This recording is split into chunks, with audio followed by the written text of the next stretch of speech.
اپنے دل کو میں کیا کروں کہ پھر بھی شوق وصال ہے۔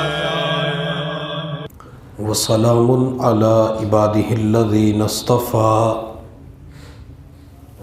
اما بعد فاعوذ باللہ من الشیطان الرجیم، بسم اللہ الرحمن الرحیم۔ اذ یقول لصاحبہ لا تحزن ان اللہ معنا، وقال اللہ تعالی فی مقام آخر وَسَيُجَنَّبُهَا الْأَتْقَى۔ قال النبی صلی اللہ علیہ وسلم ارحم امتی بامتی ابو بکر۔ قال النبی صلی اللہ علیہ وسلم لو كنت متخذا من امتی لاتخذت ابا بکر خلیلا، او کما قال علیہ الصلاۃ والسلام۔ سبحان ربک رب العزت عما یصفون، وسلام علی المرسلین والحمد للہ رب العالمین۔ اللہم صل علی سیدنا محمد وعلی آل سیدنا محمد وبارک وسلم۔ اللہم صل علی سیدنا محمد وعلی آل سیدنا محمد وبارک وسلم۔ اللہم صل علی سیدنا محمد وعلی آل سیدنا محمد وبارک وسلم۔ اللہ رب العزت نے ساقی کوثر، شافی محشر، محبوب رب العالمین، تاجدار مدینہ، امام الانبیاء، امام الرسل، سید المرسلین، کونین کے شہزادے، حسنین کریمین کے نانا، سیدہ فاطمہ زینب رقیہ ام کلثوم کے والد، ختیجہ عائشہ حفصہ جویریہ رضی اللہ تعالی عنہن کے شوہر احمد مجتبیٰ محمد مصطفیٰ صلی اللہ علیہ وسلم کو میرے اللہ نے جو پاکیزہ مقدس طیب طاہر جماعت عطا فرمائی ہے، انہیں صحابہ کرام رضوان اللہ تعالی علیہم اجمعین کہا جاتا ہے۔ حضرات صحابہ کرام میں سب سے افضل، سب سے اونچے، سب سے بلند سیدنا ابو بکر صدیق رضی اللہ تعالی عنہ ہیں۔ اگر صحابہ کرام کو ایک قافلہ قرار دیا جائے تو میر کارواں سیدنا ابو بکر صدیق رضی اللہ تعالی عنہ ہیں۔ اگر صحابہ کرام کو ستارے قرار دیا جائے تو 14ویں کا چاند سیدنا ابو بکر صدیق رضی اللہ تعالی عنہ ہیں۔ اگر صحابہ کرام کو ایک گلشن قرار دیا جائے تو مالی سیدنا ابو بکر صدیق رضی اللہ تعالی عنہ ہیں۔ اگر صحابہ کرام کو پھول قرار دیا جائے تو سب سے بہترین خوبصورت خوشبودار پھول کا نام سیدنا ابو بکر صدیق رضی اللہ تعالی عنہ ہے۔ اگر صحابہ کرام کو بارات قرار دیا جائے تو دلہا سیدنا ابو بکر صدیق رضی اللہ تعالی عنہ ہیں۔ اگر صحابہ کرام کو مقتدی قرار دیا جائے تو امام سیدنا ابو بکر صدیق رضی اللہ تعالی عنہ ہیں۔ ایک مرد قلندر نے جملہ بولا، اللہ کو وہ جملہ بڑا پسند آیا، اور اکثر بیانات کے اندر، کتابوں کے اندر، دیواروں پہ وہ جملہ آپ نے لکھا ہوا دیکھا ہوگا، پڑھا ہوگا، سنا ہوگا، صحابہ کا جو غلام ہے ہمارا وہ امام ہے۔ صحابہ کا جو غلام ہے ہمارا وہ امام ہے۔ میں تھوڑی سی تبدیلی کر کے یوں کہہ دیتا ہوں، صحابہ کا جو امام ہے وہ سیدنا ابو بکر صدیق ہے۔ میرے محبوب صلی اللہ علیہ وسلم کو میرے اللہ نے شب معراج کے اندر مسجد اقصیٰ میں جب حضرت آدم علیہ السلام سے لے کر حضرت عیسیٰ علیہ السلام تک تمام نبیوں کو شان بتانی تھی، تو میرے اللہ نے تمام نبیوں کو مقتدی بنایا اور میرے محبوب کو امام بنایا۔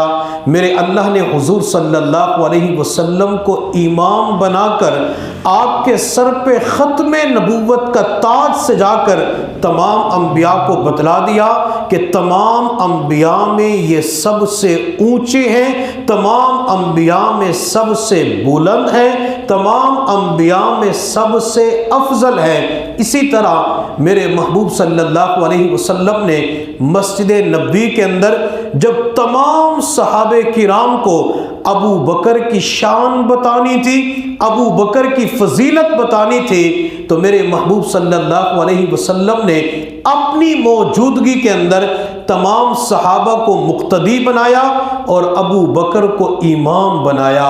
میرے محبوب نے ابو بکر کو امام بنا کر صحابہ کو بتلا دیا، جس طرح تمام نبیوں کے اندر سب سے اعلیٰ میں ہوں، اسی طرح تمام صحابہ کے اندر سب سے اعلیٰ ابو بکر صدیق ہے۔ میرے محبوب صلی اللہ علیہ وسلم کو میرے اللہ نے قرآن عظیم الشان میں سورج کہا ہے، وَدَاعِيًا إِلَى اللَّهِ بِإِذْنِهِ وَسِرَاجًا مُنِيرًا۔ میرے محبوب آپ سورج ہیں، اور ہم دنیا کے اندر دیکھتے ہیں جب آسمان کے اوپر سورج طلوع ہوتا ہے تو اس علاقے کے اندر جو سب سے بلند و بالا عمارت ہوتی ہے، سورج کی سب سے پہلی کرن اس عمارت پہ پڑتی ہے۔ جب پہاڑی علاقے کے اندر سورج طلوع ہوتا ہے، جو سب سے اونچی چوٹی ہوتی ہے، پہاڑی ہوتی ہے، سورج کی پہلی کرن اس چوٹی کے اوپر پڑتی ہے۔ جو سب سے بلند و بالا درخت ہوتا ہے تو سورج کی سب سے پہلی کرن اس پہ پڑتی ہے۔ اسی طرح میرے محبوب صلی اللہ علیہ وسلم جب فاران کی چوٹی سے سورج بن کے طلوع ہوئے تو میرے محبوب کی سب سے پہلی کرن اس شخصیت پہ پڑی جو صحابہ کے اندر سب سے بلند تھا، جو صحابہ میں سب سے اونچا تھا، جو صحابہ کے اندر سب سے اعلیٰ تھا، اور آج کی دنیا اس بلند و بالا شخص کو سیدنا ابو بکر صدیق کے نام سے یاد کرتی ہے۔ اور اگر ابو بکر کے مادہ کے اوپر غور کیا جائے، بکر با کاف را، اس کا جو معنی بنتا ہے وہ اول بنتا ہے، پہلا بنتا ہے۔ مدارس کے اندر ہم پڑھتے ہیں کہ جب کوئی لڑکی پہلی مرتبہ دلہن بنتی ہے تو اسے باکرا کہتے ہیں، جو سب سے پہلا پھل آتا ہے اسے بکور کہتے ہیں، اور سورج کی جو سب سے پہلی کرن نکلتی ہے اسے بکرا کہتے ہیں، اور پیغمبر کے اوپر جو سب سے پہلے ایمان لاتا ہے اسے ابو بکر کہتے ہیں۔ میرے محبوب صلی اللہ علیہ وسلم نے جب نبوت کا اعلان کیا تو سب سے پہلے مردوں کے اندر ایمان لانے والے، آپ کی تصدیق کرنے والے سیدنا ابو بکر صدیق رضی اللہ تعالی عنہ ہیں۔ حضور صلی اللہ علیہ وسلم نے مکہ مکرمہ کے اندر ابھی نبوت کا اعلان نہیں کیا تھا۔ سیدنا ابو بکر صدیق رضی اللہ تعالی عنہ فرماتے ہیں کہ میں یمن کی طرف گیا ہوا تھا تو مجھے وہاں کے دوست احباب نے بتلایا کہ یہاں پہ ایک بوڑھا ہے، 390 سال اس کی عمر ہے، تورات زبور انجیل کا عالم ہے، ضعیف ہے، ان سے ملاقات کے لیے چلتے ہیں۔ سیدنا ابو بکر صدیق رضی اللہ تعالی عنہ نے فرمایا کہ بہت اچھی بات ہے، ان سے دعائیں لے لیتے ہیں۔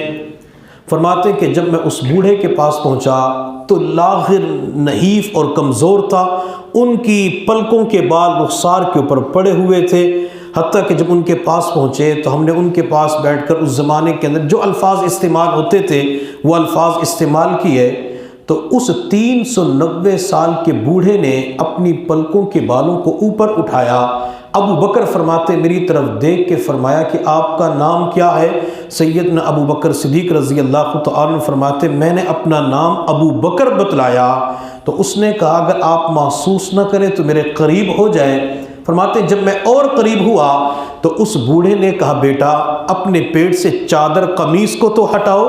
سیدنا ابو بکر صدیق فرماتے جب میں نے اپنے پیٹ سے قمیص تھی، چادر تھی، اسے جب دور کیا تو میری ناف کے اوپر ایک سیاہ رنگ کے تل کا نشان تھا۔ جب اس 390 سال کے بوڑھے نے میری ناف کے اوپر سیاہ رنگ کے تل کے نشان کو دیکھا تو کہنے لگا بیٹا تیرا نام ابو بکر نہیں، تیرا نام تو عبداللہ ہے، تیری کنیت ابو بکر ہے، تیرے لقب صدیق اور عتیق ہوں گے، تیری والدہ کا نام سلمہ ہے، تیرے والد کا نام ابو قحافہ عثمان بن عامر ہے۔ سیدنا ابو بکر صدیق رضی اللہ تعالیٰ فرماتے ہیں جب اس نے میرا حسب نسب بیان کیا میں حیران پریشان کہ میری پہلی مرتبہ ملاقات ہے، کس نے تعارف بھی نہیں کروایا۔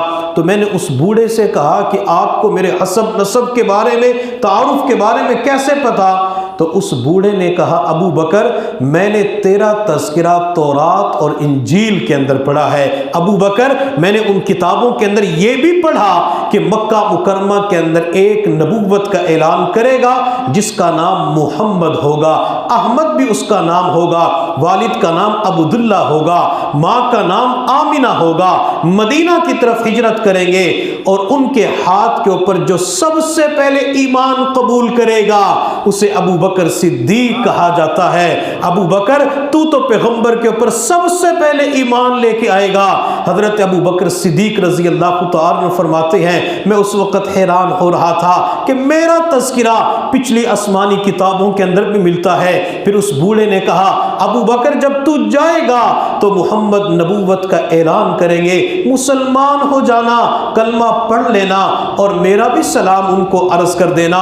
سیدنا ابو بکر صدیق رضی اللہ تعالیٰ فرماتے ہیں جب میں مکہ مکرمہ کے اندر پہنچا اللہ کے نبی نے نبوت کا اعلان کر دیا، میں آپ کی مجلس کے اندر پہنچا، آپ کے ہاتھ پہ اسلام قبول کر لیا۔ میں نے حضور صلی اللہ علیہ وسلم کی خدمت میں عرض کیا یا رسول اللہ مجھ سے مکہ مکرمہ کے اندر کوئی بندہ دلیل مانگے گا تو میں نبوت کے طور پہ دلیل کیا پیش کروں؟ میرے محبوب صلی اللہ علیہ وسلم نے فرمایا ابو بکر آج سے چند دن پہلے یمن کے اندر 390 سال کے بوڑھے سے آپ کی ملاقات کا ہونا اور ان کا میری خدمت کے اندر سلام کے تحفے بھیجنا یہ میری نبوت کی سب سے بہترین دلیل ہے۔ سیدنا ابو بکر صدیق فرماتے ہیں میں حیران ہوا، میں نے عرض کہ اللہ کے نبی میری ملاقات کی خبر آپ کو کس نے دی؟ تو میرے محبوب صلی اللہ علیہ وسلم نے ارشاد فرمایا ابو بکر جس رب نے مجھے نبی بنایا ہے اسی رب نے مجھے تمہاری ملاقات کی خبر دی ہے۔ تو سب سے پہلے نبی علیہ الصلوۃ والسلام کے ہاتھ کے اوپر ایمان قبول کرنے والے سیدنا ابو بکر صدیق رضی اللہ تعالی عنہ ہیں۔ ابو بکر کا اصل نام عبداللہ ہے، کنیت ابو بکر ہے، لقب صدیق اور عتیق ہے۔ یہ دونوں لقب میرے محبوب نے ابو بکر کو اپنی مبارک زبان سے عطا فرمائے۔ حضرت عائشہ صدیقہ رضی اللہ تعالی عنہ فرماتی ہیں میرے والد ابو بکر رضی اللہ تعالی عنہ گھر تشریف لائے تو حضور صلی اللہ علیہ وسلم نے ابو بکر کی طرف دیکھ کے فرمایا انت عتیق اللہ من النار، ابو بکر اللہ نے آپ کو جہنم سے آزادی عطا فرمائی ہے۔ تو عتیق کا لقب پیغمبر نے دیا، صدیق کا لقب میرے محبوب نے ابو بکر کو دیا تو کب دیا؟ حضرت انس رضی اللہ تعالی عنہ فرماتے ہیں حضور صلی اللہ علیہ وسلم ایک مرتبہ اپنے ساتھ ابو بکر، عمر، عثمان کو لے کر احد کی طرف تشریف لے گئے۔ جب میرے محبوب احد پہاڑ پہ چڑھے، اس پہاڑ کے اوپر جس کے بارے میں حضور صلی اللہ علیہ وسلم نے فرمایا یہ پہاڑ ہم سے محبت کرتا ہے اور ہم اس پہاڑ کے ساتھ محبت کرتے ہیں، میرے محبوب صلی اللہ علیہ وسلم جب اس پہاڑ کے اوپر قدم رکھتے ہیں تو وہ پہاڑ خوشی کی وجہ سے جھومنے لگا، حرکت کرنے لگا۔ تو میرے محبوب صلی اللہ علیہ وسلم نے ارشاد فرمایا اثبت اے احد پہاڑ رک جا، پرسکون ہو جا، فإنما علیک نبی و صدیق و شہیدان، تیرے اوپر ایک نبی ہے، ایک صدیق ہے اور 2 شہید ہیں۔ میرے محبوب نے عمر اور عثمان کے بارے میں شہید فرمایا اور ابو بکر کے بارے میں آپ نے صدیق فرمایا۔ اور صدیق اسے کہتے ہیں جس نے ہر جگہ پیغمبر کی تصدیق کی ہو۔ میرے محبوب صلی اللہ علیہ وسلم معراج کے سفر سے واپس تشریف لائے، میرے محبوب نے بتلایا میں نے مسجد اقصیٰ کو دیکھا، میں نے فلاں چیز دیکھی، فلاں جگہ دیکھی۔ تو ابو جہل کی ملاقات ابو بکر صدیق سے ہوئی تو ابو جہل کہنے لگا ابو بکر تیرا ساتھی کہتا ہے میں نے رات فلاں فلاں چیز دیکھی ہے، ایسا ہو سکتا ہے؟ تو سیدنا ابو بکر صدیق رضی اللہ تعالی عنہ نے فرمایا لئن قال ذلك فقد صدق، اگر نبی علیہ الصلوۃ والسلام نے یوں کہا ہے تو اللہ کے نبی نے سچ کہا ہے۔ تو ابو جہل کہنے لگا آپ تصدیق کرتے ہیں؟ سیدنا ابو بکر صدیق رضی اللہ تعالی عنہ نے فرمایا تم ایک رات کی بات کرتے ہو، میرے محبوب ہمیں روزانہ صبح و شام آسمان کی خبریں بتلاتے ہیں، ہم تو ان کی بغیر کسی جھجک کے تصدیق کرتے ہیں۔ سیدنا ابو بکر صدیق رضی اللہ تعالی عنہ ہر جگہ تصدیق کرتے ہوئے نظر آتے ہیں، حتیٰ کہ ایک مرتبہ ابو بکر صدیق رضی اللہ تعالی عنہ اور عمر فاروق کے درمیان کسی بات پہ جھگڑا ہو گیا۔ حضرت ابو بکر صدیق رضی اللہ تعالی عنہ وہاں سے نبی علیہ الصلوۃ والسلام کی خدمت میں حاضر ہوئے۔ حضرت ابو دردہ رضی اللہ تعالی عنہ فرماتے ہیں جب نبی علیہ السلام نے ابو بکر کی طرف دیکھا چلتے ہوئے آ رہے تھے تو آپ نے فرمایا ابو دردہ لگتا یہ ہے کہ تمہارے صاحب کسی سے لڑ کر آئے ہیں۔ جب ابو بکر پیغمبر کے پاس پہنچے سلام کیا تو میرے محبوب نے فرمایا ابو بکر خیریت تو ہے؟ تو سیدنا ابو بکر صدیق رضی اللہ تعالی عنہ نے عرض کیا اللہ کے نبی عمر سے کسی بات کے اوپر جھگڑا ہو گیا اور میں جلدی کے اندر کچھ زیادہ ہی عمر کو بولا، زیادہ کہہ دیا، پھر مجھے بات کے اندر ندامت ہوئی تو میں نے عمر سے معافی مانگی لیکن عمر نے معاف کرنے سے انکار کر دیا۔ سیدنا ابو بکر صدیق رضی اللہ تعالی عنہ فرماتے ہیں جب میں نے نبی علیہ السلام کو یہ بتلایا کہ عمر نے مجھے معاف نہیں کیا تو میرے محبوب صلی اللہ علیہ وسلم نے فرمایا یغفر اللہ لک یا ابا بکر، ابو بکر اللہ تمہیں معاف فرمائے۔ میرے محبوب نے 3 مرتبہ یہ جملہ استعمال کیا ابو بکر اللہ تجھے معاف فرمائے، اللہ تجھے معاف فرمائے، اللہ تجھے معاف فرمائے۔ دوسری طرف حضرت عمر فاروق رضی اللہ تعالی عنہ کو اپنے اس عمل کے اوپر ندامت ہوئی، ابو بکر کے دروازے پہ پہنچے تو گھر والوں نے بتلایا کہ ابو بکر موجود نہیں ہے، تو حضرت عمر پیغمبر کی مجلس میں پہنچے، جو ہی عمر آ کے بیٹھے تو حضرت ابو دردہ فرماتے ہیں پیغمبر کے چہرے کا رنگ متغیر ہو گیا۔ جب سیدنا صدیق اکبر نے دیکھا کہ عمر کو دیکھ کر پیغمبر کے چہرے کا رنگ متغیر ہو چکا ہے تو سیدنا صدیق اکبر نے ہاتھ جوڑ کے کہا اللہ کے نبی زیادتی میری تھی۔ 3 مرتبہ یہ جملہ استعمال کیا۔ پھر میرے محبوب صلی اللہ علیہ وسلم نے عمر کی طرف دیکھ کے فرمایا عمر جب اللہ نے مجھے نبی بنا کے مبعوث کیا تو مکہ والے تو بھی ان کے اندر شامل تھا، تم نے کہا کذبتا، جھوٹ بولتا ہے، اس وقت صرف صدیق ہی تو تھا جو میری باتوں کی تصدیق کر رہا تھا، اس وقت ابو بکر ہی تو تھا جو اپنی جان کے ذریعے مال کے ذریعے میری مدد کر رہا تھا۔ عمر تم کب تک میرے ابو بکر کو کہتے رہو گے؟ اب تو تم میرے صاحب ابو بکر کو چھوڑ دو۔ نبی علیہ الصلوۃ والسلام نے یہاں بھی فرمایا کہ سب سے پہلی میری تصدیق سیدنا صدیق اکبر رضی اللہ تعالی عنہ نے کی ہے، اور میرے محبوب صلی اللہ علیہ وسلم نے ارشاد فرمایا لو کنت متخذا من امتی خلیلا لاتخذت ابا بکر خلیلا، اگر اپنی امت کے اندر کسی کو خلیل دوست بناتا تو ابو بکر کو اپنا دوست بنا لیتا، لیکن میرے خلیل دوست اللہ رب العزت ہے۔ میرے محبوب صلی اللہ علیہ وسلم نے فرمایا ابو بکر میں نے تمام لوگوں کے احسانات کے بدلے دنیا کے اندر دے دیے، ابو بکر تیرے احسانات کے بدلے اللہ رب العزت دے گا۔ حتیٰ کہ ایک مرتبہ سیدنا صدیق اکبر رضی اللہ تعالیٰ عنہ رو رہے تھے تو کسی نے کہا ابو بکر کیوں رو رہے ہو؟ تو حضرت ابو بکر نے جواب دیا کہ دینے والے کا ہاتھ اوپر ہوتا ہے، لینے والے کا ہاتھ نیچے ہوتا ہے۔ میں اللہ کی بارگاہ کے اندر دعا کر رہا ہوں، اللہ اپنے نبی کے مبارک قلب اطہر کے اندر یہ بات ڈال دیجئے کہ ابو بکر کا مال اپنا ذاتی مال سمجھ کے خرچ کریں۔ ابو بکر نے سب کچھ پیغمبر کے اوپر قربان کر دیا۔ امام ربانی مجدد الفسانی رحمت اللہ علیہ فرماتے ہیں کہ ابو بکر صدیق ہم خانے رسول ہیں۔ ہم خانے رسول کا کیا مطلب؟ جنت کے اندر ایک محل ہوگا جس کے دو منزلیں ہوں گی، دو پورشن ہوں گے۔ ایک منزل کے اندر حضور صلی اللہ علیہ وسلم تشریف فرما ہوں گے اور دوسری کے اندر سیدنا صدیق اکبر رضی اللہ تعالی عنہ ہوں گے۔ اللہ وہاں بھی اکٹھا رکھے گا۔ اس کی وجہ کیا ہے؟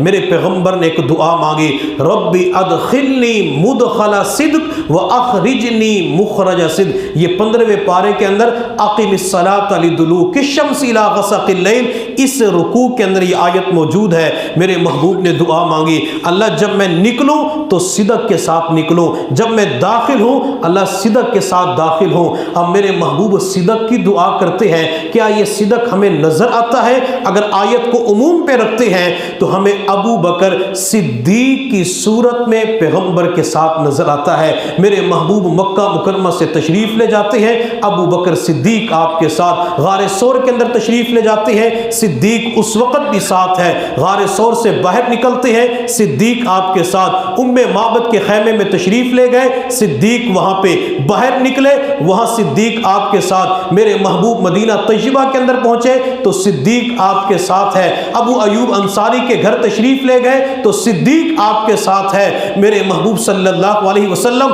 بدر کے میدان میں تشریف لے گئے تو صدیق آپ کے ساتھ باہر نکلے، صدیق آپ کے ساتھ۔ فتح مکہ کے موقع پہ دیکھتے ہیں، صدیق آپ کے ساتھ۔ غزوہ احد کے موقع پہ صدیق آپ کے ساتھ۔ حتیٰ کہ میں تو یہاں تک کہوں گا میرے محبوب صلی اللہ علیہ وسلم جب دنیا سے پردہ فرما جاتے ہیں تو آج بھی صدیق پیغمبر کے ساتھ نظر آتا ہے۔ میرے محبوب صلی اللہ علیہ وسلم کے ساتھ یہ صدیق روض رسول اللہ کے اندر نظر آتا ہے، اور ہمیں جنت کے اندر بھی پیغمبر کی معیت میں نظر آئے گا۔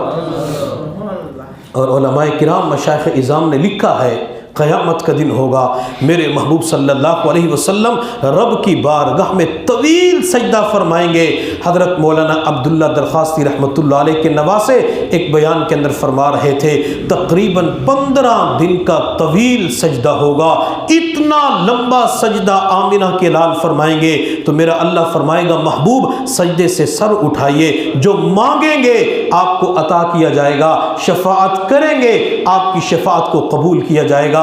میرے محبوب اللہ کی بارگاہ میں عرض کریں گے اللہ مخلوق پریشان ہے، بندوں کا حساب و کتاب شروع کیجئے، تو میرا اللہ فرمائے گا محبوب کون ہے جو آج مجھے حساب و کتاب دے سکے؟ میرے محبوب کی ماں زاغل بصر والی نگاہ پورے مجمع کے اندر ابو بکر صدیق کے اوپر پڑے گی۔ میرا محبوب ابو بکر کا ہاتھ پکڑ کر اللہ کی بارگاہ میں پیش کریں گے، اللہ ابو بکر کا حساب و کتاب لے لیجئے۔ مشائخ علماء کرام فرماتے ہیں جب اللہ کی بارگاہ میں ابو بکر پیش ہوں گے اللہ کا جلال جمال کے اندر تبدیل ہو جائے گا۔ اللہ فرمائیں گے ابو بکر تو نے میرے محبوب کے اوپر اتنے احسانات کیے، محبوب بدلہ نہ دے سکا، جا ابو بکر میں نے آج تیرے لیے جنت کے 8 دروازے کھول دیے ہیں۔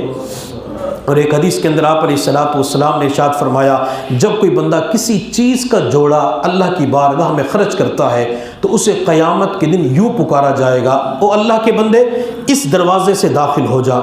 اگر کوئی نمازوں کا اہتمام کرنے والا اسے باب الصلاۃ سے پکارا جائے اس دروازے سے داخل ہو، جس نے روزے رکھے ہوں گے اسے باب الریان سے پکارا جائے گا، اور جس نے زکوٰۃ ادا کی ہوگی اسے باب الزکوٰۃ سے، مختلف دروازے ہوں گے۔ تو سیدنا ابو بکر صدیق بھی وہاں پہ موجود تھے۔ ابو بکر صدیق رضی اللہ تعالی عنہ نے عرض کیا اللہ کے نبی کیا کوئی ایسا بھی ہوگا جسے جنت کے 8 دروازوں سے پکارا جائے گا؟ تو میرے محبوب نے فرمایا ابو بکر وہ تو ہوگا۔ تجھے جنت کے 8 دروازوں سے پکارا جائے گا۔ سیدنا ابو بکر صدیق رضی اللہ تعالی عنہ نے اپنا سب کچھ اگر زندگی پہ غور کیا جائے نبوت کے قدموں پہ قربان کر دیا۔ میرے محبوب صلی اللہ علیہ وسلم نے ایک مرتبہ ارشاد فرمایا، میرے صحابہ مجھے تمہاری دنیا میں سے نیک عورت پسند ہے، نماز میری آنکھوں کی ٹھنڈک ہے، خوشبو مجھے پسند ہے۔ جب میرے محبوب نے اپنی 3 پسندیدہ چیزیں بتلائی تو یار غار، عکس جمال یار سیدنا صدیق اکبر رضی اللہ تعالی عنہ بول پڑے، اللہ کے نبی مجھے بھی 3 چیزیں پسند ہیں۔ تو میرے محبوب نے فرمایا ابو بکر وہ کیا؟ تو سیدنا ابو بکر صدیق رضی اللہ تعالی عنہ نے عرض کیا، اللہ کے نبی آنکھیں صدیق کی ہو اور چہرہ مصطفیٰ کا ہو، آنکھیں صدیق کی ہو اور صدیق بار بار پیغمبر کو دیکھتا رہے۔ پھر میرے اللہ نے صدیق کی اس تمنا کو پورا کیا یا نہیں کیا؟ اللہ نے پورا کر دیا۔ میرے محبوب صلی اللہ علیہ وسلم جب صدیق کے ساتھ غار ثور کے اندر تشریف لے جاتے ہیں، محبوب نے فرمایا ابو بکر آرام کرنا ہے، اللہ کے نبی میری گود بستر کے طور پہ حاضر ہے، آرام کر لیجئے۔ میرے محبوب نے اپنا مبارک سر مبارک ابو بکر کی ران پہ رکھے، میرے پیغمبر ابو بکر کی گود میں آرام کرتے ہیں۔ سید عطا اللہ شاہ بخاری رحمۃ اللہ علیہ ایک جملہ کہا کرتے تھے، ابو بکر مجھے یوں نظر آتا ہے کہ تیری گود کے اندر قرآن کھلا ہوا تھا تو اس کی زیارت کر رہا تھا، اسے پڑھ رہا تھا۔ سیدنا ابو بکر صدیق رضی اللہ تعالی عنہ اپنے پیغمبر کی چہرے کی زیارت کرتے ہیں اور اس وقت کوئی اور زیارت کرنے والا نہیں تھا۔ ابو بکر مسلسل پیغمبر کی طرف دیکھتے رہتے ہیں، حتیٰ کہ جب سانپ ڈس لیتا ہے ابو بکر صدیق کی آنکھوں سے نکلنے والے آنسو پیغمبر کے رخسار پہ گر پڑتے ہیں۔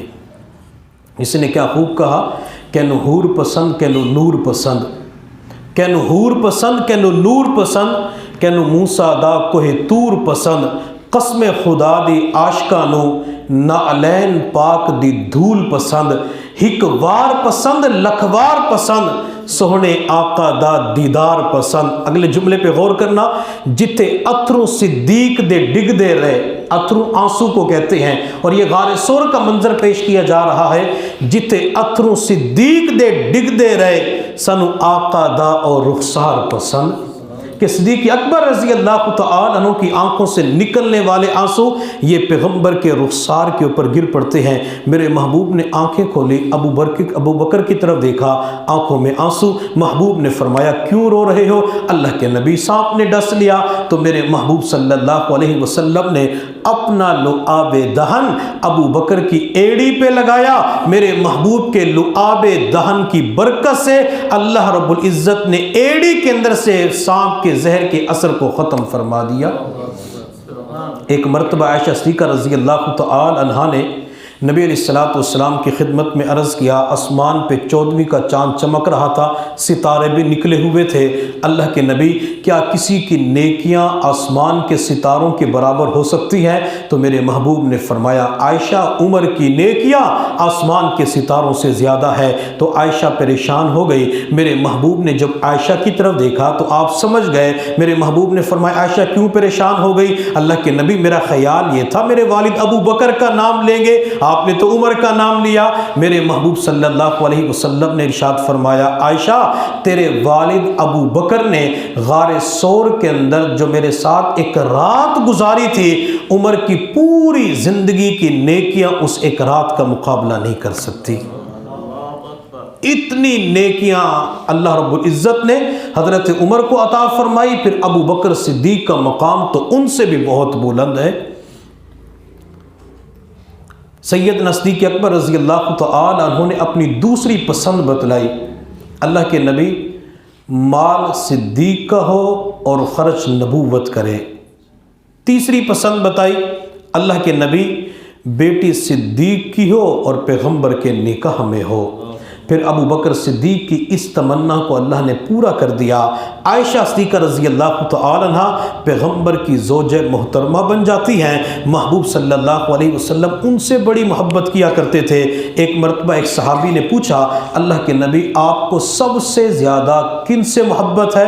تو میرے محبوب نے فرمایا عائشہ کے ساتھ، حالانکہ اور حضرات بھی بیٹھے ہوئے تھے۔ تو اس شخص نے کہا اللہ کے نبی میرا مطلب یہ کہ مردوں کے اندر آپ کو سب سے زیادہ کن سے محبت ہے؟ تو میرے محبوب نے فرمایا عائشہ کے والد ابو بکر کے ساتھ مجھے سب سے زیادہ محبت ہے۔ میرے محبوب صلی اللہ علیہ وسلم محبت کرتے تھے، اور اگر ابو بکر صدیق کی ان 3 تمناؤں کے اوپر غور کیا جائے تو اس کا لب لباب نچوڑ یہ نکلتا ہے کہ ابو بکر کو مال سے زیادہ، اولاد سے زیادہ، جان سے زیادہ، سب سے زیادہ محبت آمنہ کے لال کے ساتھ تھی۔ میرے محبوب صلی اللہ علیہ وسلم کو جب اللہ نے حکم دیا کہ آپ ہجرت کے سفر پہ تشریف لے جائیں، میرے پیغمبر خود چل کے ابو بکر کے دروازے پہ پہنچتے ہیں۔ ساری کائنات پیغمبر کے دروازے پہ، لیکن ہجرت کے سفر پر پیغمبر صداقت کے دروازے پہ، پیغمبر صداقت کو لے کر یہ غار سور کی طرف چلی جاتی ہے، اور ابو بکر نے پیچھے بیٹی کے ذمے لگایا بیٹی تو نے روزانہ کھانا پہنچانا ہے۔ حضرت اسما رضی اللہ تعالی عنہ یہ عائشہ سے بڑی ہے، صدیق اکبر کی بیٹی ہے، ایک مرتبہ کھانا لے کر غار سور کے اندر پہنچی۔ میرے محبوب نے اسما بچی کے چہرے کی طرف دیکھا، نشان پڑے ہوئے تھے، تو محبوب نے فرمایا اسما کل جب تو کھانا دینے کے لیے آئی تھی نشان نہیں تھا، آج کس چیز کا نشان؟ تو حضرت اسما رضی اللہ تعالی عنہ نے عرض کیا یا رسول اللہ صلی اللہ علیہ وسلم میں کھانا لے کے آ رہی تھی، راستے کے اندر ابو جہل مل گیا، تو ابو جہل نے کہا اسما تیرا والد کہاں پہ ہے؟ تیرے والد کے ساتھ اللہ کے نبی بھی ہوں گے۔ تو اللہ کے نبی میں نے ابو جہل سے کہا کہ مجھے پتہ ہے لیکن آپ کو نہیں بتاتی۔ تو میرے محبوب صلی اللہ علیہ وسلم نے حضرت اسما کے چہرے کی طرف دیکھا، چھوٹی بچی تھی۔ اسما پھر کیا ہوا؟ حضرت اسما نے جواب دیا مجھے ابو جہل نے بالوں سے پکڑ لیا اور مجھے کہا اسما اگر تو نے جواب نہ دیا، تو نے نہ بتلایا، میں تجھے ماروں گا، تجھے نقصان پہنچاؤں گا، تکلیف دوں گا۔ حضرت اسما رضی اللہ تعالی عنہ ابو جہل سے کہنے لگی ابو جہل جان تو دے سکتی ہو لیکن اللہ کے نبی کے بارے میں نہیں بتلاؤں گی۔ ابو جہل نے زور سے تھپڑ مارا، اسما کا سر چٹان کے ساتھ جا کے لگا، سر سے خون جاری ہو گیا۔ میرے محبوب صلی اللہ علیہ وسلم نے فرمایا اسما کیا ابو جہل نے تھپڑ مارا تھا؟ جی اللہ کے نبی تھپڑ مارا، سر چٹان کے ساتھ جا کے لگا، چہرے کے اوپر نشان بھی ہیں۔ تو میرے محبوب نے فرمایا تو کہہ دیتی مجھے نہیں پتا۔ حضرت اسما رضی اللہ تعالی عنہ نے جواب دیا اللہ کے نبی اگر میں آج جھوٹ بول لیتی تو مجھے قیامت تک کے لیے صدیق کی بیٹی کون کہتا؟ صدیق تو کہتے اسے، اس نے کبھی جھوٹ نہ بولا ہو، اور اگر میں جھوٹ بول لیتی مجھے صدیق کی بیٹی کوئی نہ کہتا، میں نے تو والد کے نقش قدم پہ چلنا تھا۔ اور سیدنا ابو بکر صدیق رضی اللہ تعالی عنہ کو جو صدیق کہا جاتا ہے وہ اسی وجہ سے کہ انہوں نے اپنی زندگی کے اندر کبھی جھوٹ نہیں بولا، اور اگر صدیق کی زبان سے بھول کر جھوٹ نکل جاتا ہے اللہ اپنی قدرت سے اس کو سچ کر دکھاتے ہیں۔ میرے محبوب صلی اللہ علیہ وسلم جہاد کے سفر پہ تشریف لے جا رہے تھے، ایک بوڑھی عورت آئی، آ کے کہنے لگی اللہ کے نبی میرے بیٹے کے لیے دعا کر دیجئے، میرا بیٹا مسلمان نہیں ہے، کفر اور شرک کی حالت میں ہے۔ پیغمبر نے اسی وقت دعا کے لیے ہاتھ اٹھائے۔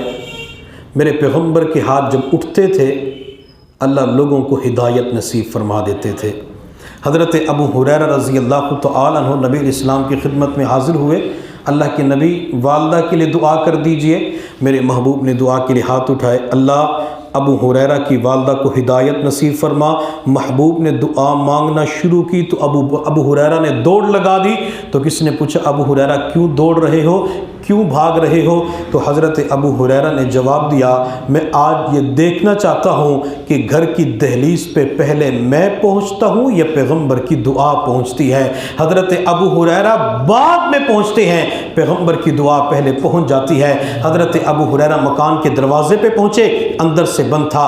بچے نے دروازے پہ دستک دی لیکن دروازہ جلدی نہ کھلا، ماں نے کافی دیر کے بعد دروازہ کھولا تو حضرت ابو ہریرہ نے کہا امی اتنی تاخیر سے دروازہ کیوں کھولا؟ تو ماں نے کہا بیٹا غسل کر رہی تھی۔ امی کیوں کر رہی تھی؟ کہیں جانا ہے؟ تو ماں نے کہا بیٹا میں نے تیرے پیغمبر کے پاس جانا ہے، جس پیغمبر کا تو غلام ہے مجھے اسی پیغمبر کی باندھی بنا دے۔ حضرت ابو ہریرہ فرماتے میں والدہ کو لے کے نبی علیہ السلام کی خدمت میں حاضر ہوا تو میں نے عرض کیا اللہ کے نبی میں گھر کے دروازے پہ بعد میں پہنچا تھا، آپ کی زبان سے نکلنے والی دعا میرے گھر کے اندر پہلے پہنچ چکی تھی، والدہ کو کلمہ پڑھا کے مسلمان کر دیجئے۔ تو میرے محبوب نے اس بڑھیا عورت کے بچے کے لیے ہدایت کے لیے ہاتھ اٹھائے، دعا مانگی اللہ اس بڑھیا عورت کے بچے کو ہدایت نصیب فرما۔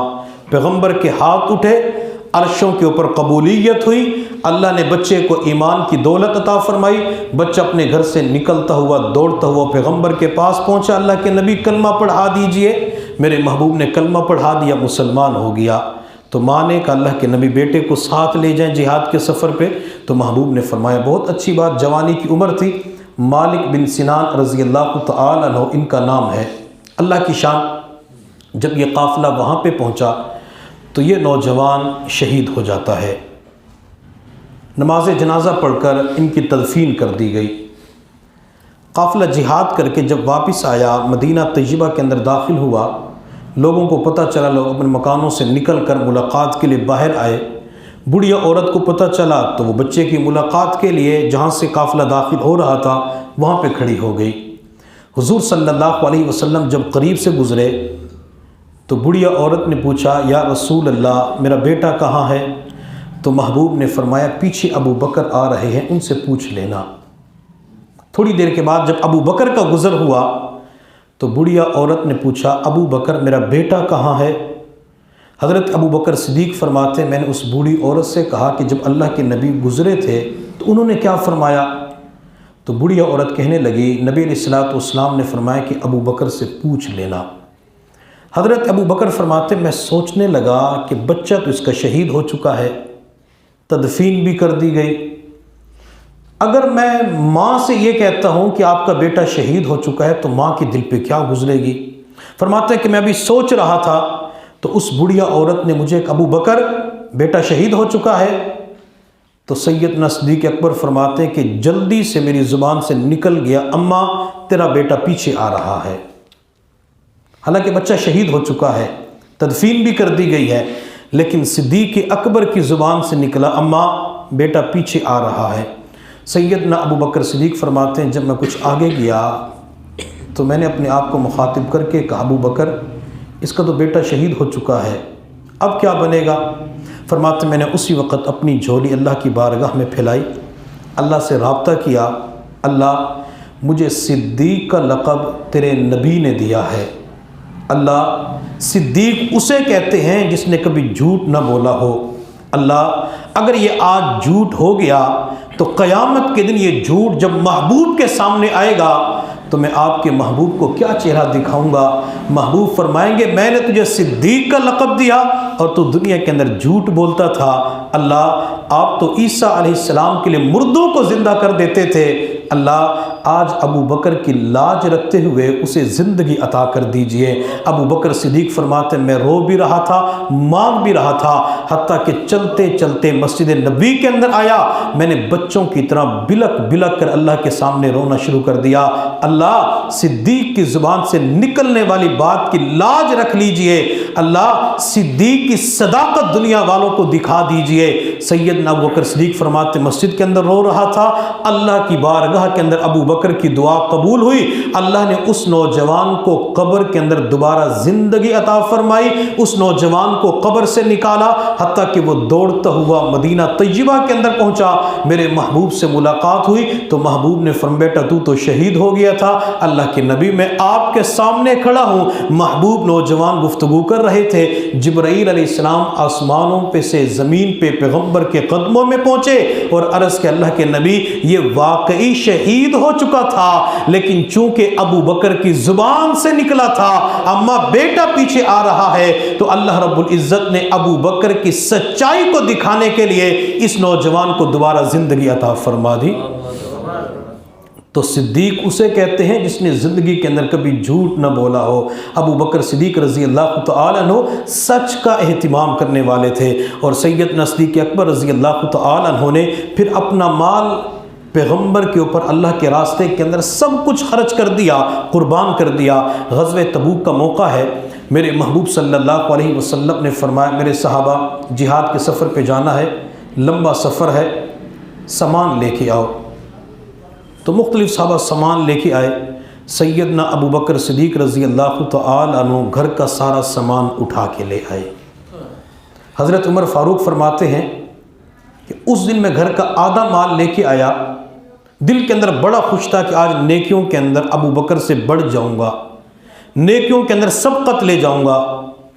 فرماتے ہیں جب میں نے ابو بکر کو دیکھا، وہ بوڑھا سر پہ سامان اٹھا کے آ رہا تھا، دل کے اندر بڑا خوش تھا کہ آج نیکیوں کے اندر پہلا نمبر میرا ہوگا، مال خرچ کرنے کے اندر۔ حضرت عمر فاروق فرماتے ہیں جب ابو بکر صدیق مال لے کر نبوت کے قدموں میں پہنچے، سامان نیچے رکھا، تو حضور صلی اللہ علیہ وسلم نے فرمایا ابو بکر گھر والوں کے لیے کیا چھوڑ کے آئے ہو، کیا لے کے آئے ہو؟ تو سیدنا صدیق اکبر رضی اللہ تعالی عنہ نے جواب دیا ابقیت لہم اللہ ورسولہ، اللہ کے نبی آج گھر والوں کے لیے اللہ اور اس کے رسول کو چھوڑ کے آیا ہوں۔ گھر کے اندر کچھ بھی نہیں ہے، سارا کچھ اٹھا کے میں آپ کے پاس آ گیا۔ گھر والے اللہ کو یاد کریں گے، آپ کا نام گھر کے اندر، اس کے علاوہ کچھ بھی نہیں۔ تاخیر اس وجہ سے ہو گئی، ایک سوئی تھی جو نہیں مل رہی تھی، کافی تلاش کے بعد وہ سوئی ملی، اس لیے تاخیر ہو گئی۔ میرے محبوب صلی اللہ علیہ وسلم کبھی ابو بکر کے سامان کو دیکھتے، کبھی ابو بکر کو دیکھتے۔ میرے محبوب کی جب ابو بکر کے اوپر نظر پڑی تو ابو بکر نے ٹاٹ کا لباس پہنا ہوا تھا، تو محبوب نے فرمایا ابو بکر تو نے اپنا لباس کہاں کر دیا؟ اللہ کے نبی مال کے اندر لے کے آ گیا، میرا لباس قیمتی تھا، آپ نے مانگا تو میں نے سوچا نبوت کے اس فرمان کے اوپر لباس بھی قربان کر دیتا ہوں، پھر میں نے یہ ٹاٹ کا لباس پہن لیا۔ میرے محبوب صلی اللہ علیہ وسلم ابو بکر کے ٹاٹ کے لباس کو دیکھ رہے تھے، ابو بکر کے سامان کو دیکھ رہے تھے۔ تھوڑی دیر کے بعد جبرائیل اسلام نبی کی خدمت میں حاضر ہوئے تو جبرائیل کا بھی ٹاٹ کا لباس تھا۔ میرے محبوب نے فرمایا جبرائیل یہ ٹاٹ کا لباس کیسا؟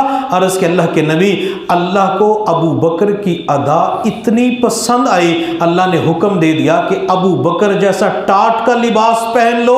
میرے محبوب صلی اللہ علیہ وسلم سن کے حیران رہ گئے۔ پھر جبرائیل السلام کہنے لگے اللہ کے نبی اللہ فرماتے ہیں کہ ابو بکر کو میری طرف سے سلام کہہ دیجئے۔ میرے محبوب صلی اللہ علیہ وسلم نے جب فرمایا ابو بکر اللہ تجھے سلام کہتے ہیں، ابو بکر کی چیخ نکل گئی، ابو بکر نے رونا شروع کر دیا، آنکھوں میں آنسو آ جاتے ہیں۔ میرے محبوب صلی اللہ علیہ وسلم ابو بکر کو دیکھ رہے تھے۔ پھر جبرائیل علیہ السلام کہنے لگے یا رسول اللہ، اللہ فرماتے ہیں ابو بکر سے پوچھئے کہ ابو بکر اس حال کے اندر راضی ہے؟ میرے محبوب نے ابو بکر سے فرمایا ابو بکر اللہ نے سلام کے تحفے بھیجے، اللہ پوچھ رہا ہے کیا تو اپنے رب سے راضی ہے؟ تو سیدنا صدیق اکبر رضی اللہ تعالی عنہ نے عرض کیا اللہ کے نبی میں اپنے رب سے ہر حال کے اندر راضی ہوں۔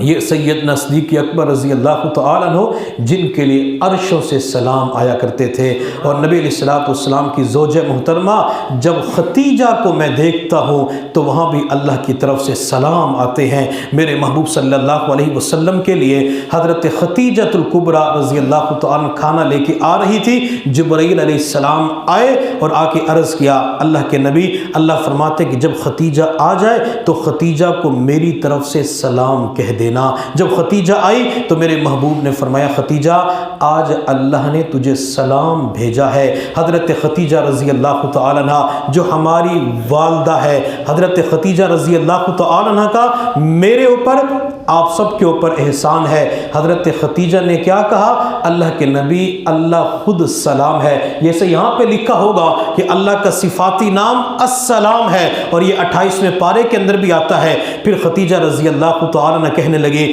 اللہ کے نبی قیامت تک کے لیے جو اس کو پڑھے سنے میں اسے بھی سلام کہتی ہوں۔ وہ کہ خدیجہ نے ہمیں بھی سلام کے تحفے بھیجے، خدیجہ نے ہمیں بھی اپنے سلام کے اندر یاد رکھا ہے۔ تو ابو بکر کے لیے اللہ کی طرف سے سلام کا تحفہ آیا، خدیجہ رضی اللہ تعالی عنہا کے لیے بھی اللہ کی طرف سے سلام کا تحفہ آتا ہے۔ سیدنا ابو بکر صدیق رضی اللہ تعالی عنہ کی مبارک زندگی کے دو دور ہیں۔ سیدنا ابو بکر صدیق رضی اللہ تعالی عنہ کی زندگی کا پہلا دور نبوت کی بعثت سے نبوت کی رحلت تک، یہ تقریباً 23 سال کے اوپر محیط ہے، اور سیدنا صدیق اکبر رضی اللہ تعالی عنہ کی زندگی کا دوسرا دور 11 ہجری 13 ربیع الاول منگل کے دن شروع ہوتا ہے، اور 13 ہجری 22 جمادی الثانی کو جا کے ختم ہو جاتا ہے۔ سیدنا صدیق اکبر رضی اللہ تعالی عنہ کے پہلے دور کو دور رفاقت کہا جاتا ہے، اور دوسرے دور کو دور خلافت کہا جاتا ہے۔ پہلے دور کی جو خوبی تھی وہ یہ کہ سیدنا صدیق اکبر رضی اللہ تعالی عنہ نے طویل رفاقت نبوی کے اندر پیغمبر کے جسم عطر سے نکلنے والے اعمال کو جذب کیا ہے۔ پیغمبر کی صداقت کو لیا، پیغمبر کی نماز کو لیا، پیغمبر کی تلاوت کو لیا، پیغمبر کی خشیت الہی کو لیا، پیغمبر کے معاملات کو لیا، پیغمبر کی معاشرت کو لیا، پیغمبر کی تجارت کو لیا۔ سیدنا صدیق اکبر 23 سالہ دور کے اندر نبوت سے اعمال لیتے رہے، اور جو دوسرا دور جسے دور خلافت کہا جاتا ہے، اس دور خلافت کی سب سے نمایاں خوبی یہ تھی کہ صداقت نے نبوت سے لینے والے اعمال کی حفاظت کی قسم اٹھا دی۔ پہلا دور اعمال کو لینے کا، اور دوسرا دور اعمال کی حفاظت کا۔ اب سیدنا ابو بکر صدیق رضی اللہ تعالی عنہ نے پیغمبر سے اعمال کیسے لیے؟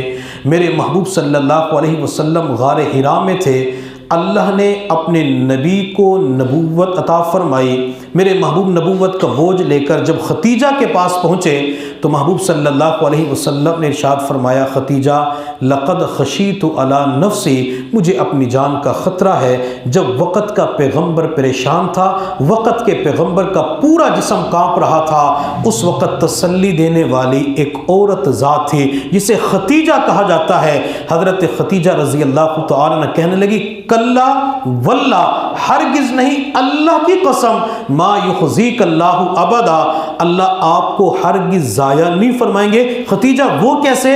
حضرت خدیجہ رضی اللہ تعالی عنہا نے میرے پیغمبر کی 5 صفات بیان کر دی۔ انک لتصل الرحم، آپ صلہ رحمی کرنے والے ہیں، آپ رشتے ناطے جوڑنے والے ہیں، وتقرئ الضیف، آپ مہمان نواز ہیں، وتکسب المعدوم وتحمل الکل وتعین علی نوائب الحق، آپ غریبوں کا بوجھ اٹھانے والے، غریبوں کے ساتھ تعاون کرنے والے، دین کے اندر مدد کرنے والے۔ یہ خدیجہ 5 صفات بیان کرتی ہیں، اور جب میں ابو بکر صدیق رضی اللہ تعالی عنہ کی زندگی کو دیکھتا ہوں مجھے یہ 5 صفات صداقت کے اندر بھی نظر آتی ہے۔ سیدنا صدیق اکبر نے ایک مرتبہ ہجرت کا ارادہ کیا، باہر نکل رہے تھے تو کسی کافر سے ملاقات ہوئی، وہ کافر کہنے لگا ابو بکر کہاں جا رہے ہو؟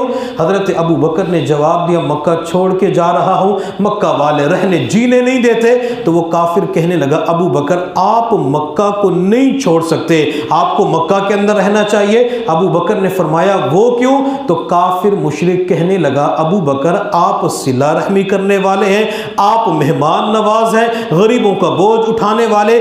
جو صفات خدیجہ نے نبوت کی بیان کی تھی وہی صفات ایک کافر صداقت کی بیان کرتا ہوا نظر آتا ہے۔ میرے محبوب صلی اللہ علیہ وسلم کے اندر عاجزی پائی جاتی تھی، محبوب صلی اللہ علیہ وسلم کے جب اس وصف کو میں ابو بکر صدیق کے اندر دیکھتا ہوں تو مجھے وہاں بھی عاجزی نظر آتی ہے، تواضع نظر آتی ہے، تکبر نظر نہیں آتا۔ میرے محبوب صلی اللہ علیہ وسلم نے ارشاد فرمایا من جر ثوبہ خیالا لم ینظر اللہ الیہ یوم القیامہ، جو بندہ تکبر کی وجہ سے اپنے کپڑے کو لٹکا کر گھسیٹ کر چلتا ہے تو اللہ تعالیٰ قیامت کے دن رحمت کی نظر سے اسے نہیں دیکھیں گے۔ تو سیدنا ابو بکر صدیق رضی اللہ تعالی عنہ نے عرض کیا اللہ کے نبی میں تہبند کا استعمال کرتا ہوں، چادر باندھتا ہوں تو ایک پلو اس کا لٹک جاتا ہے، اگر میں اس کے اوپر اچھی طرح توجہ کروں تو پھر تو زمین کے ساتھ نہیں لگتا، اگر توجہ نہ ہو تو پلو زمین کی طرف جھک جاتا ہے۔ میرے محبوب صلی اللہ علیہ وسلم نے ارشاد فرمایا ابو بکر آپ تکبر کی وجہ سے نہیں کرتے، آپ تکبر کی وجہ سے نہیں کرتے۔ تو محبوب نے اس بات کے اوپر مہر لگا دی کہ ابو بکر کے اندر تکبر نہیں ہے۔ جب تکبر نہیں ہے تو پھر ابو بکر کے اندر عاجزی پائی جاتی ہے۔ ابو بکر صدیق رضی اللہ تعالیٰ عنہ فرمایا کرتے تھے کاش میں کوئی درخت ہوتا جسے کاٹ دیا جاتا، اور کبھی فرماتے کاش میں کوئی پرندہ ہوتا جس کا شکار کر کے لوگ کھا لیتے، اور کبھی فرماتے کاش میں مومن کے بدن کا بال ہوتا اور قیامت کے دن ابو بکر سے حساب و کتاب نہ ہوتا۔ یہاں پہ چادر شلوار کے حوالے سے ایک بات سمجھ لیں، بعض مرتبہ لوگ نماز پڑھنے کے لیے مسجد میں آتے ہیں تو شلوار ٹخنوں سے اوپر کر لیتے ہیں، جب باہر جاتے ہیں تو شلوار پہ نیچے کر لیتے ہیں۔ وہ یہ سمجھتے ہیں کہ شاید نماز کی حالت میں شلوار اونچی کرنا ضروری ہے، اس کے علاوہ ضروری نہیں ہے۔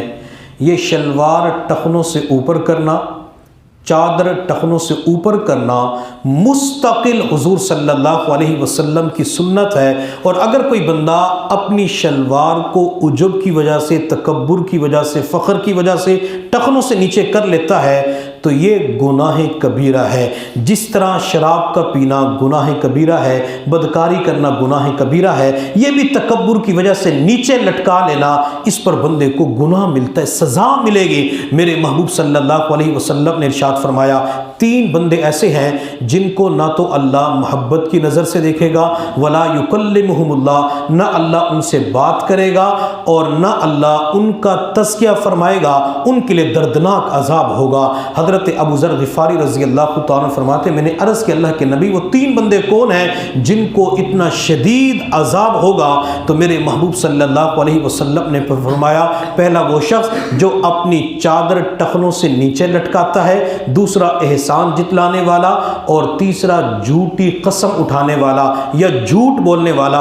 اب پیغمبر نے جو پہلی بات ارشاد فرمائی وہ ہے چادر کا ٹخنوں سے نیچے لٹکانا، چونکہ اس دور کے اندر چادر کا استعمال زیادہ ہوتا تھا، شلوار کا استعمال کم تھا۔ آج کی دنیا میں شلوار کا استعمال زیادہ ہے، تو لہٰذا پیغمبر کے فرامین کے اوپر عمل کرتے ہوئے اپنی شلوار کو جہاں کہیں بھی ہو اپنے ٹخنوں سے اوپر رکھا کریں تاکہ اللہ تعالیٰ قیامت کے دن جہنم کے عذاب سے نجات عطا فرما دے۔ حضرت عمر فاروق رضی اللہ تعالی عنہ کو جب ابو لولو فیروز مجوسی نے مصلی نبوی کے اوپر فجر کی نماز میں خنجر مار کر زخمی کر دیا، آپ کو اٹھا کے گھر لے گئے۔ حضرت عمر فاروق رضی اللہ تعالی عنہ کی زندگی کا آخری دن تھا، تو آپ کے پاس ایک نوجوان تیمارداری کے لیے آیا۔ حضرت عمر فاروق رضی اللہ تعالی عنہ کی تیمارداری کر کے جب وہ نوجوان واپس جانے لگا تو حضرت عمر فاروق کی نظر اس نوجوان کی چادر کے اوپر پڑی جو زمین کے ساتھ گھسڑتے ہوئے جا رہی تھی۔ حضرت عمر فاروق نے اس موقع کے اوپر اس نوجوان کو نصیحت کی۔ آپ نے فرمایا بیٹا میرے قریب آؤ۔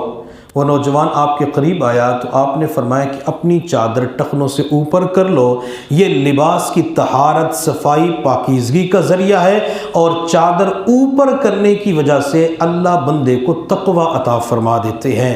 حضرت عمر کی زندگی کا آخری دن ہے اور اس وقت نصیحت کیا فرما رہی ہے کہ اپنی شلوار، اپنی چادر کو ٹخنوں سے اوپر کر لیا جائے۔ لیکن آج کے دور کے اندر ہم دیکھتے ہیں زمانہ ترتیب الٹ ہو چکی ہے، شلوار شلوار ٹخنوں سے اوپر مردوں نے کرنی تھی، ٹخنوں سے نیچے عورتوں نے کرنی تھی، لیکن آج دیکھتے ہیں عورتیں اپنی شلوار ٹخنوں سے اوپر رکھتی ہیں اور مرد حضرات نے نیچے کرنا شروع کر دیا۔ تو ہم مرد بنے، مردوں کا کام یہ ہوتا ہے کہ شلوار ان کی اوپر ہونی چاہیے، اور میرے محبوب صلی اللہ علیہ وسلم کی جو چادر تھی وہ بعض مرتبہ نصف پنڈلی تک ہوا کرتی تھی، بعض مرتبہ اتنی اوپر آپ چادر کا استعمال کیا کرتے تھے۔ تو ہم جہاں کہیں بھی ہوں تو شلوار اپنی ٹخنوں سے اوپر کر لیا کریں، نبی اسلام کی سنت کے اوپر عمل کی توفیق ہو جائے گی۔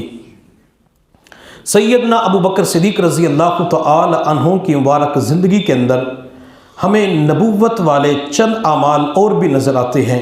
میرے محبوب صلی اللہ علیہ وسلم نے ایک مرتبہ حضرات صحابہ کرام سے فرمایا، میرے صحابہ آج تم میں سے نفلی روزہ کس نے رکھا ہے؟ تو سیدنا ابو بکر صدیق رضی اللہ تعالی عنہ کھڑے ہوئے عرض کیا، اللہ کے نبی میں نے رکھا ہے۔ میرے محبوب صلی اللہ علیہ وسلم نے فرمایا کہ آج بیمار پرسی کس نے کی ہے؟ سیدنا ابو بکر صدیق نے عرض کیا، اللہ کے نبی بیمار پرسی میں نے آج کی ہے۔ میرے محبوب صلی اللہ علیہ وسلم نے تیسری مرتبہ ارشاد فرمایا، آج تم میں سے جنازے کے ساتھ کون گیا تھا؟ تو صداقت پھر کھڑی ہو جاتی ہے، عرض کہ اللہ کے نبی جنازے کے ساتھ میں گیا تھا۔ اگر یہ تینوں چیزیں ہم پیغمبر کی زندگی میں دیکھتے ہیں تو نبی علیہ الصلوۃ والسلام ہمیں سوموار کا روزہ رکھتے ہوئے نظر آتے ہیں، میرے نبی جمعرات کا روزہ رکھتے ہوئے نظر آتے ہیں، میرے نبی ایام 20 کے روزے رکھتے ہوئے نظر آتے ہیں۔ تو صداقت بھی نفلی روزے رکھتے ہوئے نظر آتی ہے۔ میرے محبوب بیمار پرسی کے لیے تشریف لے جاتے تھے، صداقت بھی بیمار پرسی کرتے ہوئے نظر آتی ہے۔ میرے محبوب صلی اللہ علیہ وسلم کے پاس ایک یہودی لڑکا آیا کرتا تھا، اس نے چند دن آنا چھوڑ دیا تو پیغمبر نے پوچھا وہ لڑکا نظر نہیں آ رہا، تو کس نے جواب دیا، اللہ کے نبی بیمار ہے۔ تو میرے محبوب اس کی عیادت کے لیے بیمار پرسی کے لیے تشریف لے گئے۔ آپ علیہ الصلوۃ والسلام نے بیمار پرسی کرنے کے بعد اس بچے سے کہا، بیٹا کلمہ پڑھ کے میری آنکھوں کو ٹھنڈا کر دے، اللہ تجھے جنت عطا فرمائیں گے۔ تو اس بچے نے والد کی طرف دیکھا جو تورات کی تلاوت کر رہا تھا، پھر نبی علیہ الصلوۃ والسلام کے چمکتے دمکتے روشن والضحیٰ والے چہرے کو دیکھا۔ میرے محبوب نے بچے کی طرف دیکھا، جب دو آنکھیں چار ہوئی، محبوب کی ماں زاغل بصر والی نگاہیں بچے کے اوپر پڑی تو بچے نے فوراً کلمہ پڑھا، کلمہ پڑھ کے مسلمان ہوا، حتیٰ کہ روح پرواز کر جاتی ہے۔ میرے محبوب صلی اللہ علیہ وسلم کے اوپر یہ بچہ جو ایمان لے کے آیا، ایمان کی دولت ملے، کیوں ملی تھی؟ میرے پیغمبر تیمار داری بیمار پرسی کے لیے تشریف لے گئے، اللہ نے اس کی برکت سے اسے ایمان کی دولت عطا فرما دی۔ میرے پیغمبر جنازے کے ساتھ چلتے ہوئے نظر آتے ہیں۔ آپ صلی اللہ علیہ وسلم جنازے کے ساتھ تشریف لے جا رہے تھے اور پنجوں کے بل چل رہے تھے۔ تو کسی نے عرض کہ اللہ کے نبی پنجوں کے بل کیوں چل رہے ہیں؟ تو محبوب صلی اللہ علیہ وسلم نے فرمایا، آج سات کے جنازے میں آسمان سے اتنے فرشتے نازل ہوئے ہیں کہ مجھے مکمل پاؤں رکھنے کی جگہ نہیں مل رہی۔ میرے محبوب صلی اللہ علیہ وسلم نے فرمایا کہ سعد کی موت کے اوپر اللہ کا عرش 3 دن تک روتا رہا۔ میرے محبوب صلی اللہ علیہ وسلم جنازے کے ساتھ چلتے ہوئے نظر آتے ہیں، آپ جنازہ پڑھاتے ہوئے بھی نظر آتے ہیں۔ میرے محبوب صلی اللہ علیہ وسلم ہمیں قبرستان کے اندر صحابہ کی قبور کے اوپر نظر آتے ہیں۔ میرے محبوب نے ایک مرتبہ طلحہ کی قبر کے پاس کھڑے ہو کر طلحہ کو دعا دی، اے اللہ یہ طلحہ جب آپ کی بارگاہ میں پیش ہو، آپ طلحہ کو دیکھ کر مسکرائیں، طلحہ آپ کو دیکھ کے مسکرائے۔ اب صداقت نفلی روزے کے اندر آگے نظر آتی ہے، صداقت بیمار پرسی کے اندر آگے نظر آتی ہے، صداقت جنازوں کے ساتھ چلتے ہوئے نظر آتی ہے۔ جب صداقت نے یہ 3 اعمال اپنے آقا کو بتلائے، اپنے پیغمبر کو بتلائے، تو حضور صلی اللہ علیہ وسلم نے ارشاد فرمایا، میرے صحابہ جس نے دنیا کے اندر چلتا پھرتا جنتی دیکھنا ہو تو ابو بکر کو دیکھ لے۔ میرے محبوب صلی اللہ علیہ وسلم نے ان اعمال کی وجہ سے ابو بکر کو جنت کی بشارت دی ہے۔ سیدنا صدیق اکبر رضی اللہ تعالی عنہ کے اندر ایک اور عمل پیغمبر کا نظر آتا ہے۔ میرے محبوب صلی اللہ علیہ وسلم خدمت خلق کے اندر پیش نظر آتے ہیں، آپ لوگوں کے ساتھ تعاون کیا کرتے تھے، لوگوں کا بوجھ اٹھا کے ان کے گھر پہنچا دیا کرتے تھے، اور یہی وصف ہمیں سیدنا صدیق اکبر کے اندر نظر آتا ہے۔ حضرت عمر فاروق رضی اللہ تعالی عنہ فرماتے ہیں، ابو بکر جہاں بیٹھتے تھے تو وہاں ایک رجسٹر رکھا ہوا تھا، اس کے اوپر معذور بیوہ عورتوں کے نام لکھے ہوئے تھے، خدمت کرنے والے کا نام بھی لکھا ہوا تھا۔ فرماتے ہیں کہ ایک بوڑھی عورت کا نام تو تھا لیکن خدمت کرنے والے کا نام نہیں تھا۔ فرماتے ہیں میں نے ارادہ کر لیا کہ اس بوڑھی عورت کی خدمت میں کروں گا۔ خدمت کیا کرنی ہوتی تھی؟ پانی بھر کے مٹکے کے اندر، مشکیزے کے اندر ڈال دینا، جھاڑو لگا دینا، اگر کوئی نابینا ہے تو اس کے لیے برتن دھو دینا، صرف یہ خدمت ہوتی تھی۔ حضرت عمر فاروق رضی اللہ تعالیٰ فرماتے ہیں میں اگلے دن اس بوڑھی عورت کے دروازے پہ پہنچا، میں نے دروازے پہ دستک دی تو اندر سے بوڑھی عورت نے کہا کون؟ تو میں نے کہا خدمت کے لیے آیا ہوں۔ بوڑھی عورت کہنے لگے بیٹا جو خدمت کرنے والا ہے وہ تو خدمت کر کے جا چکا ہے۔ حضرت عمر فرماتے میں اگلے دن جلدی پہنچا تو بڑھیا کی طرف سے جواب ملا بیٹا خدمت کرنے والا تو جا چکا ہے۔ حضرت عمر فاروق فرماتے تیسرے دن میں نے ارادہ کیا رات کے اندھیرے میں جا کے دیکھتا ہوں یہ بندہ ہے کون جو رات کے وقت آتا ہے، خدمت کرتا ہے، کسی کو نام بھی نہیں بتاتا۔ حضرت عمر فاروق رضی اللہ تعالیٰ فرماتے میں چھپ کے بیٹھ گیا، وقت گزرتا رہا۔ جب رات کا آخری پہر شروع ہوا تو مجھے ایک شخص چلتے ہوئے نظر آیا، چہرے کو کپڑے کے ساتھ چھپایا ہوا تھا، پاؤں کے اندر جوتے نہیں تھے، تو میں ان کے سامنے جا کے کھڑا ہو گیا۔ میں نے کہا آپ کون؟ انہوں نے کوئی جواب نہ دیا۔ میں نے پھر پوچھا آپ کون؟ جواب نہ دیا۔ میں نے تیسری مرتبہ اللہ کا واسطہ پیش کیا کہ اللہ کا واسطہ دیتا ہوں نام بتلاؤ، چہرہ دکھاؤ۔ حضرت عمر فاروق فرماتے ہیں کہ جب میں نے اللہ کا واسطہ پیش کیا اس شخصیت نے اپنے چہرے سے جب کپڑے کو ہٹایا تو میں دیکھ کے حیران رہ گیا، وقت کا خلیفہ ابو بکر صدیق ہے۔ حضرت عمر فرماتے میں نے عرض کیا امیر المؤمنین رات کے اس وقت میں کہاں تشریف لے جا رہے ہیں؟ ابو بکر صدیق نے فرمایا عمر یہاں پہ ایک بڑھیا عورت ہے، اس کا کوئی قریبی نہیں ہے، خدمت کرنے والا نہیں ہے، میں اس کی خدمت کرنے کے لیے جا رہا ہوں۔ حضرت عمر فاروق رضی اللہ تعالیٰ فرماتے ہیں جب میں نے پاؤں کی طرف دیکھا تو پاؤں کے اندر جوتے نہیں تھے، تو میں نے کہا امیر المؤمنین جوتے تھے نہیں یا پہنے نہیں؟ فرمایا عمر جوتے تو تھے، جان بوجھ کے نہیں پہنے۔ وجہ؟ تو سید صدیق اکبر رضی اللہ تعالیٰ عنہ نے فرمایا رات کا وقت ہے، لوگوں کے سونے کا وقت ہے، اگر میں اس وقت جوتے پہن کے آتا تو ہو سکتا ہے کہ جوتوں کی آہٹ سے کسی کی نیند خراب ہو جائے، اور میں تو اتنا بھی گوارا نہیں کرتا کہ صدیق کی وجہ سے کسی کی نیند خراب ہو جائے۔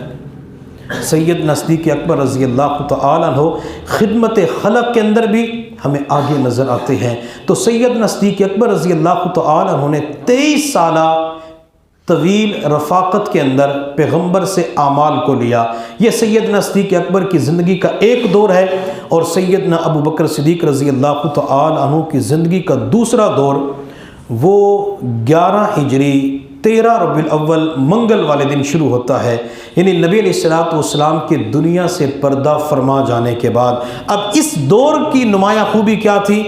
ابو بکر نے نبوت سے جو اعمال لیے تھے ان اعمال کی حفاظت کی ابو بکر نے خلیفہ بنتے ہوئے قسم اٹھا دی۔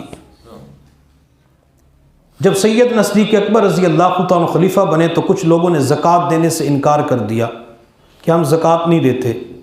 حضرت ابو بکر صدیق نے پیغمبر سے سیکھا تھا کہ زکوٰۃ دینی ہوتی ہے، زکوٰۃ لینی بھی ہوتی ہے۔ سیدنا صدیق اکبر رضی اللہ تعالی عنہ نے فرمایا کہ میں ان لوگوں سے جہاد کروں گا جنہوں نے زکوٰۃ دینے سے انکار کیا ہے۔ حضرت عمر فاروق رضی اللہ تعالی عنہ نے عرض کہ امیر المؤمنین حالات ٹھیک نہیں ہیں، جہاد کا اعلان نہ کریں، تو ابو بکر صدیق نے قسم اٹھا کے فرمایا تھا واللہ اللہ کی قسم اگر حضور صلی اللہ علیہ وسلم کے مبارک دور کے اندر یہ اونٹ کے ساتھ زکوٰۃ کے اندر رسی دیا کرتے تھے، اگر صدیق کو وہ رسی نہ دی تو اللہ کی قسم صدیق ان لوگوں کے ساتھ جہاد کرے گا۔ اور سیدنا صدیق اکبر رضی اللہ تعالی عنہ نے ایک جملہ ارشاد فرمایا، اگر وہ جملہ ہم دل کی تختی کے اوپر نقش کر لیں، اگر وہ جملہ ہم کسی کاغذ کے اوپر لکھ کر اپنے گھر کے اندر آویزہ کر دیں تو دین کے اوپر چلنا آسان ہو جائے گا۔ سیدنا صدیق اکبر نے جملہ کیا استعمال کیا؟ اَيَنْقُصُ الدِّينُ وَأَنَا حَيٌّ، کہ دین کے اندر کمی ہو جائے اور ابو بکر زندہ رہے، ایسا کبھی بھی نہیں ہو سکتا۔ تو ہم بھی اپنے آپ کو کہا کریں کہ میں نے دین کے اوپر عمل کرنا ہے۔ اللہ نے زندگی اس لیے عطا کی ہے تاکہ دین کے مطابق زندگی گزارنا شروع کر دیں۔ تو سیدنا صدیق اکبر رضی اللہ تعالی عنہ نے خلیفہ بننے کے بعد اعمال کی حفاظت کی قسم اٹھائی تھی۔ باغ فدا کے حوالے سے ایک مسئلہ سمجھ لیں۔ جب سیدنا صدیق اکبر رضی اللہ تعالی عنہ مسلمانوں کے خلیفہ بنے تو فاطمہ رضی اللہ تعالی عنہ سیدنا صدیق اکبر کے پاس آتی ہیں یا پیغام بھجواتی ہیں باغ فدا کے حوالے سے۔ یہ زمینیں تھی خیبر کے مقام پر، اور ان کی جو آمدنی ہوتی تھی نبی علیہ الصلوۃ والسلام اہل بیت کے اوپر خرچ کرتے اور ازواج مطہرات کا نفقہ ادا کیا کرتے تھے۔ تو سیدنا صدیق اکبر رضی اللہ تعالی عنہ نے اس وقت ایک جملہ ارشاد فرمایا، وہ کیا کہ میں نے پیغمبر کی مبارک زبان سے سنا ہے کہ نبی جو کچھ چھوڑ کے جاتا ہے وہ صدقہ ہوتا ہے۔ پیغمبر جو کچھ چھوڑ کے جاتا ہے وہ صدقہ ہوتا ہے۔ نبی علیہ الصلوۃ والسلام اپنی مبارک زندگی کے اندر ان زمینوں کی آمدنی جس طریقے سے خرچ کیا کرتے تھے، ابو بکر بھی اسی طریقے کے ساتھ خرچ کرے گا۔ تو ابو بکر صدیق رضی اللہ تعالی عنہ یہاں بھی پیغمبر کی صحبت میں رہتے ہوئے جن اعمال کو سیکھا تھا ان اعمال کی حفاظت کرتے ہوئے، ان اعمال کو بتاتے ہوئے نظر آتے ہیں۔ پاس مرتبہ کچھ نام نہاد خطیب کہہ دیتے ہیں یا کچھ لوگ کتابوں کو اٹھا کے کہہ دیتے ہیں کہ فاطمہ رضی اللہ تعالی عنہ یہاں سے واپس چلی جاتی ہے اور فاطمہ 6 مہینے تک ابو بکر سے قطع تعلقی کر دیتی ہیں، بول چال ختم کر دیتی ہیں۔ ایسی ہرگز کوئی بات نہیں ہے۔ جو بھی اس قسم کی بات کرتا ہے وہ غلط بیانی کرتا ہے، وہ تاریخ سامنے رکھتا ہے۔ اور میں یہاں پہ ایک جملہ اور عرض کروں گا کہ جب بھی حضرات صحابہ کرام کو پڑھنا ہو تو کبھی بھی تاریخ کے اندر نہ پڑھا کریں۔ حضرات صحابہ کرام کو قرآن کے اندر پڑھیں، حضرات صحابہ کرام کو احادیث کی روشنی کے اندر پڑھیں۔ بعض مرتبہ صحابہ کرام کو تاریخ کے اندر سمجھنے کی کوشش کرتے ہیں اور تاریخ کو پڑھ کے صحابہ کے اوپر انگلی اٹھا دیتے ہیں، تاریخ کو پڑھ کے صحابہ کے بارے میں زبان چلانا شروع کر دیتے ہیں۔ ہمارے پاس اللہ کا کلام موجود ہے، ہمارے پاس نبی علیہ الصلوۃ والسلام کی احادیث موجود ہے۔ ہم نے جب بھی صحابہ کو سمجھنا ہے تو ہمیشہ کے لیے قرآن عظیم الشان کی روشنی کے اندر سمجھنا ہے۔ سیدنا صدیق اکبر رضی اللہ تعالی عنہ نے کسی کا حق نہیں کھایا، حتیٰ کہ ابو بکر ایک مرتبہ فاطمہ کی تیمارداری کے لیے بھی تشریف لے جاتے ہیں، اور یہ فاطمہ رضی اللہ تعالی عنہ نبی علیہ الصلوۃ والسلام کی وفات کے بعد تقریباً 6 مہینے زندہ رہتی ہیں۔ 6 مہینے کے بعد فاطمہ کا انتقال ہو جاتا ہے۔ اب فاطمہ کا انتقال کیوں ہوا؟ یہ تو اللہ نے ہر کسی کو موت دینی ہے، چونکہ فاطمہ کے اوپر اپنے والد کی وفات اور موت کا صدمہ بہت شدید تھا۔ اب جو لوگ یہ کہتے ہیں کہ ابو بکر صدیق نے فاطمہ کا حق کھا لیا، فاطمہ کو حق نہیں دیا، تو یہ اعتراض تو ان کے اوپر بھی جاتے بلکہ اہل بیت کے اوپر جاتا ہے کہ لگتا یہ ہے کہ فاطمہ کو مال کی لالچ تھی، حالانکہ ازواج مطہرات ہیں، اہل بیت ہیں، صحابہ ہیں، وہ تو دنیا سے دور بھاگتے تھے، انہیں تو مال کی لالچ نہیں تھی۔ فاطمہ رضی اللہ تعالی عنہ اپنے آپ کو مال سے بچایا کرتی تھی۔ آپ نے مشہور واقعہ سنا ہوگا کہ نبی علیہ الصلوۃ والسلام کے پاس کچھ خدام آئے تو علی نے کہا کہ فاطمہ کوئی غلام مانگ کے لے آؤ، کاموں کے اندر آسانی ہو جائے گی۔ حضرت فاطمہ رضی اللہ تعالی عنہا آئی، وہاں پہ کچھ لوگ موجود تھے تو واپس چلی گئی۔ نبی علیہ السلام اگلے دن بیٹی فاطمہ کے گھر تشریف لے گئے۔ بیٹی کیسے آنا ہوا؟ اللہ کے نبی میں کام کر کے تھک جاتی ہوں، کنویں سے پانی بھر کے لاتی ہوں، ہاتھوں کے اندر نشان پڑ چکے ہیں، کپڑے گندے ہو جاتے ہیں۔ تو میرے محبوب صلی اللہ علیہ وسلم نے فرمایا فاطمہ غلام سے بہتر عمل نہ بتا دوں؟ غلام سے بہتر عمل نہ بتا دوں؟ جی اللہ کے نبی ضرور بتائیں۔ تو میرے محبوب نے فرمایا بیٹی فاطمہ رات کو سونے سے پہلے 33 مرتبہ سبحان اللہ، 33 مرتبہ الحمدللہ، 34 مرتبہ اللہ اکبر پڑھ لینا۔ ان تسبیحات کا پڑھنا تیرا کام ہے، پورے دن کی تھکاوٹ کو دور کرنا اللہ کا کام ہے۔